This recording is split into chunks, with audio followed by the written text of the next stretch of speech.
Akan mempelajari materi tentang teori portofolio. Jadi portofolio teori ini diprakarsai oleh Henry and Markowitz tahun 1927. Di dimanapun kalau kita cek referensi tentang teori portofolio, yang paling sering akan muncul adalah namanya Markowitz ini. Teori ini menyatakan bahwa risiko dan pengembalian keduanya harus dipertimbangkan dengan asumsi tersedia kerangka formal untuk mengukur keduanya dalam pembentukan portofolio. Jadi portofolio ini berkaitan dengan estimasi investor terhadap ekspektasi risiko dan return yang diukur secara statistik untuk membuat portofolio investasinya. Ini ada beberapa komponen portofolio. Yang pertama ada saham. Saham adalah tanda bukti kepemilikan terhadap suatu perusahaan, di mana pemiliknya disebut juga sebagai pemegang saham. Wujud saham itu selembar kertas yang menerangkan bahwa pemilik kertas tersebut adalah pemilik perusahaan yang menerbitkan surat berharga. Nah, kalau di zaman sekarang ini yang sudah digital, tidak pakai kertas lagi. Ya, memang sudah dicetak secara digital ya, di pemilikan sahamnya itu.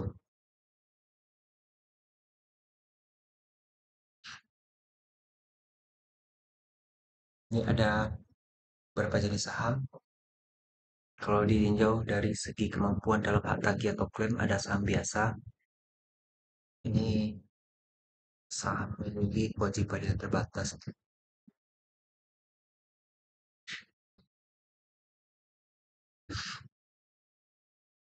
Jika perusahaan bangkrut, maka kerugian maksimum ditanggung oleh pemegang saham adalah sebesar investasi pada saham tersebut. Yang kedua, saham preferen. Ini mewakili kepentingan ekuitas, tapi tanggal jatuh tempo tulis saham tersebut.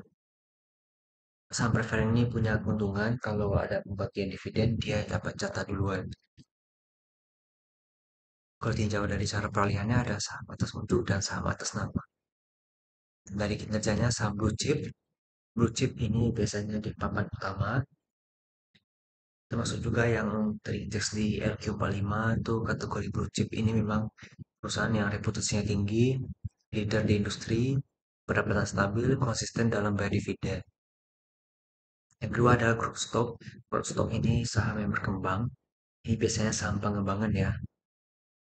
Dan manfaat yang diperoleh investor, kalau investasi saham itu ada dividen.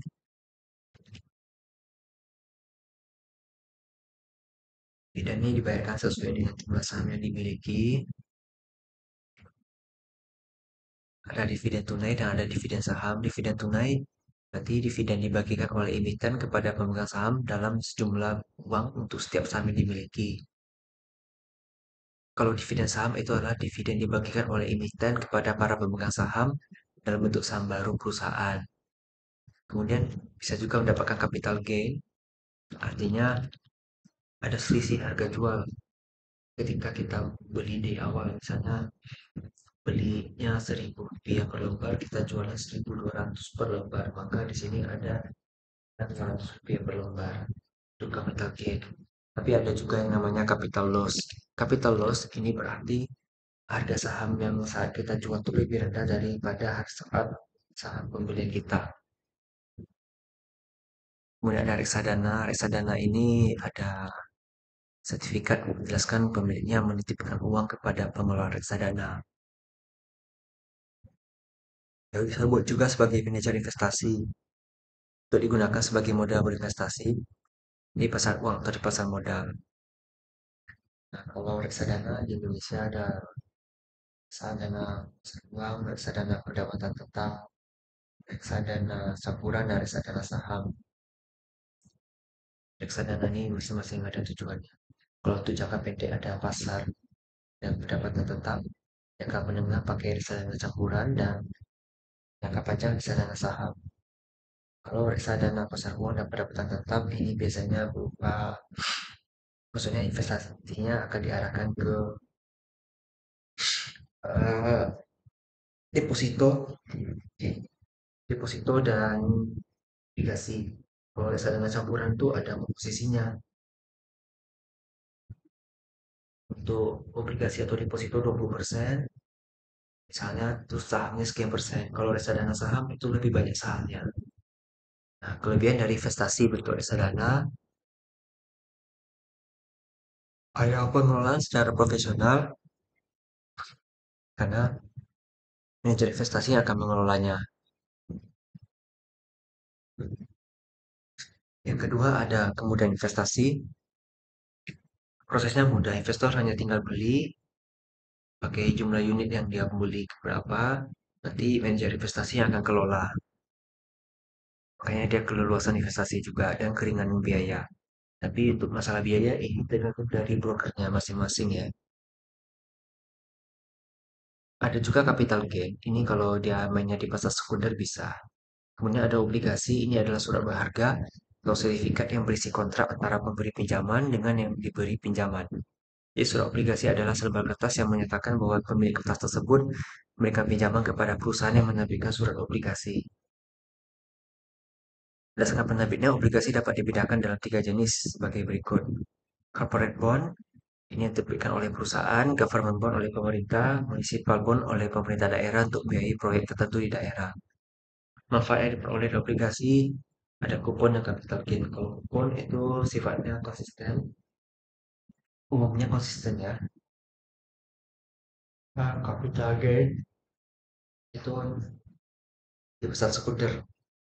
Kalau untuk kupon ada yang sifatnya floating, seperti di Indonesia ada beberapa aplikasi seperti Sukuk Retail itu floating sifatnya.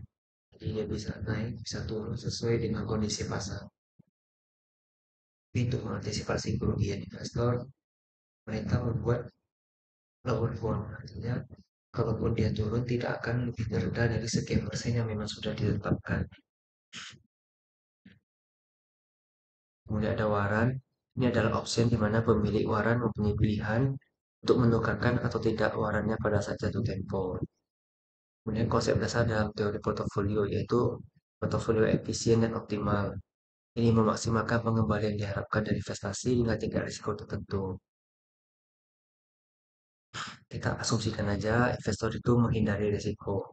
Maka ketika ada dua pilihan investasi yang memberikan return yang sama, tetapi risiko yang satu lebih tinggi, yang satu lebih rendah, maka orang tidak akan memilih yang risikonya lebih rendah. Jika investor memilih beberapa pilihan portofolio, maka portofolio yang paling optimal yang akan dipilihnya. Kemudian ada fungsi kegunaan dan kurva indifferent. Ini intinya begini, semakin ke kanan berarti risiko semakin tinggi, semakin ke atas ini berarti pengembalian diharapkan juga semakin tinggi. Semakin tinggi risiko, maka semakin tinggi harapannya untuk return kita. High risk, high return.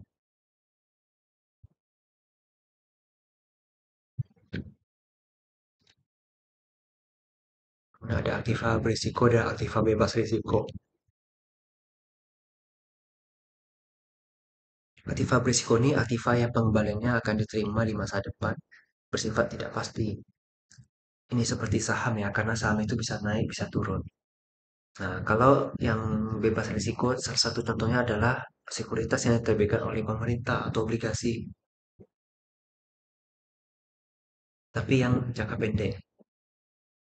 Nah, kemudian ada mengukur pengembalian yang diharapkan dari suatu portofolio.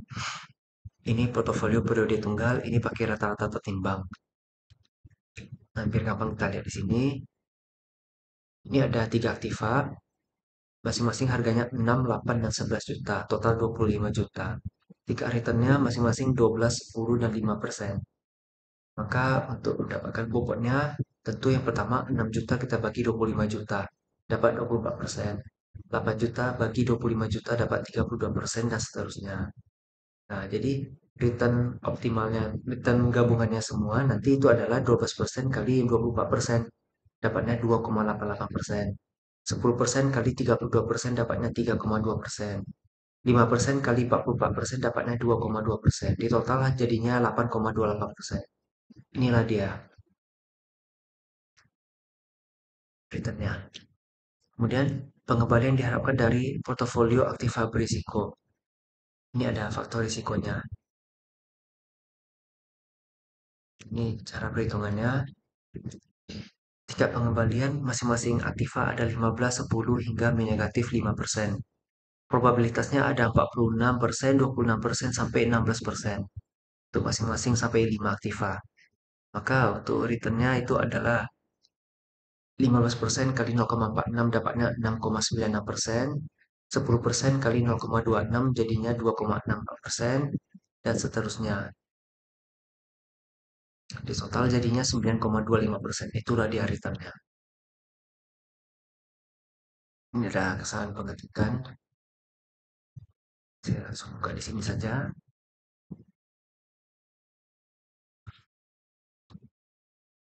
Ya harusnya 9,25%.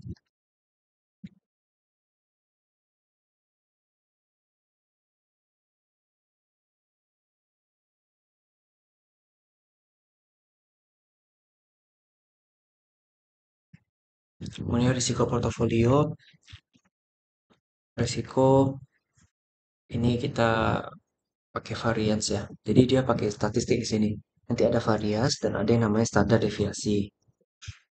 Nah, ini kalau rumus variance ya kalau kita lihat memang agak sulit untuk dipakai, tapi kalau udah masuk ke contoh biasanya akan lebih gampang. Nah, di sini eh, buka file Excel-nya saja.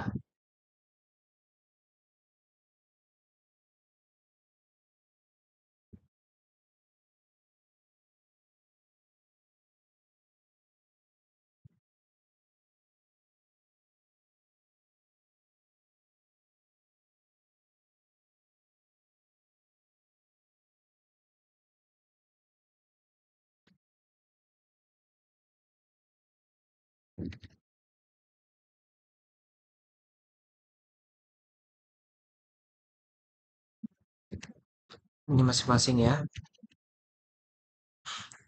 Ini ada probabilitasnya.